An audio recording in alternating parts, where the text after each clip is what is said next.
సినీ నటుడు పోసాని కృష్ణమురళి విడుదలకు బ్రేక్ పడింది. పోసానిపై సిఐడి పోలీసులు పీటీ వారెంట్ వేశారు.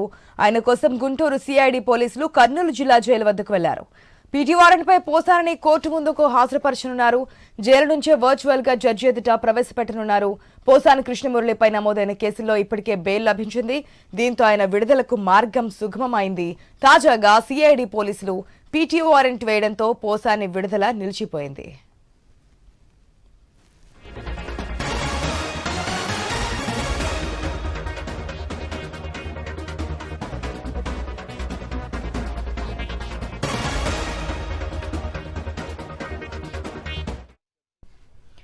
సినీ నటుడు పోసాని కృష్ణమురళి విడుదలకు బ్రేక్ పడింది. పోసానిపై సిఐడి పోలీసులు పీటీ వారెంట్ కూడా వేశారు.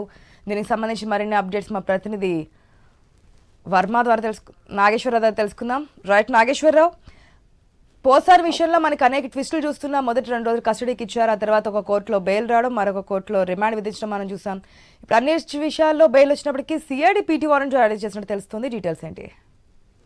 ఏదైతే నటుడు పోసాని కృష్ణమురళి జైలు నుంచి విడుదలపై గందరగోళం అయితే నెలకొన్న పరిస్థితి అయితే కొనసాగుతుంది. ఆయనపై నమోదైన కేసుల్లో వరుసగా బెయిల్ మంజూరు కావడంతో ఏదైతే జైలు నుంచి విడుదలవుతారనే ప్రచారం నడుస్తుంది. అయితే కర్నూలు మొదట అదనపు judicial first class magistrate Adoni న్యాయస్థానం ఇన్ఛార్జి న్యాయాధికారి అయితే మంగళవారం అయితే దీనికి సంబంధించి బెయిల్ మంజూరు చేశారు. ఈ క్రమంలోనే 5 రోజులుగా బెయిల్ పిటిషన్ పై క్లారిటీ వచ్చింది. అయితే 20,000 పూచీకత్తు, 2 జమీదారులు హామీతో బెయిల్ ఇవ్వాలని అయితే తీర్పిచ్చింది. దీంతో పోసాని విడుదలకు లైన్ క్లియర్ అయిందని చెప్పేసి అనుకున్న నేపథ్యంలో దీనికి సంబంధించి పోసానిపై సిఐడి పోలీసులు పీటీ వారెంట్ వేశారు. అయితే ఆయన కోసం గుంటూరు సిఐడి పోలీసులు కర్నూలు జిల్లా జైలు వద్దకు వెళ్లారు. అయితే పీటీ వారెంట్ పై పోసాన్ని కోర్టు ముందు హాజరుపరచనున్నారు. అయితే జైలు నుంచే వర్చువల్ గా జడ్జి ఎదుట ప్రవేశపెట్టనున్నారు. అయితే పోసాని కృష్ణమురళిపై నమోదైన కేసుల్లో ఇప్పటికే బెయిల్ మొత్తంగా లభించిన పరిస్థితి అయితే ఉంది. దీంతో ఆయన విడుదలకు మార్గం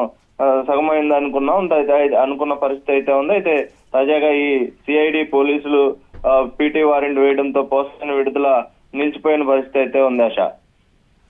Nageswara, thanks for the update.